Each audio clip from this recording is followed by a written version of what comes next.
माहिती जगातल्या सर्व कोपऱ्यातल्या लोकांना माहिती आहे की आपल्या या भारतामध्ये पहलगाम येथे आपल्या बहिणींचं कुंकू पुसण्याचं काम पाकिस्तानच्या अतिरेक्याने पाकिस्तानने केलं आणि मग आमच्या ते लाडक्या बहिणी जर कुंकू पुसलं असेल तर आम्ही पण त्यांना काही प्रत्युत्तर दिलं पाहिजे।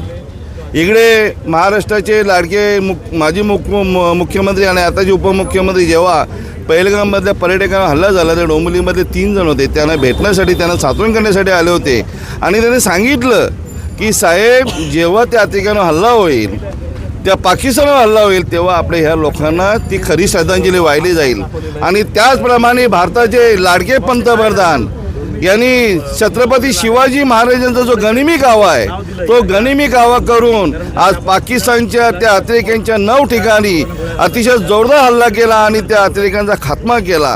अजून बरंच बाकी आहे, त्यांच्या घरात घुसून या पंतप्रधान लाडके पंतप्रधान हल्ला केला आणि आज भारत अतिशय आनंदात आहे। संपूर्ण जे अतिरेक्यांनी हल्ला केला, जे शहीद झाले त्यांना आज खरी श्रद्धांजली पोचली गेली असं मला स्वतःला वाटतं। आणि डोंबिवली ग्रामीण असेल, डोंबिवली शहर असेल, आम्ही सर्व जल्लोषात शिवसेना पक्षाच्या वतीने जल्लोष साजरे करतो आणि मी मोदी साहेबांचं आणि अमित शहाचं अभिनंदन करतो।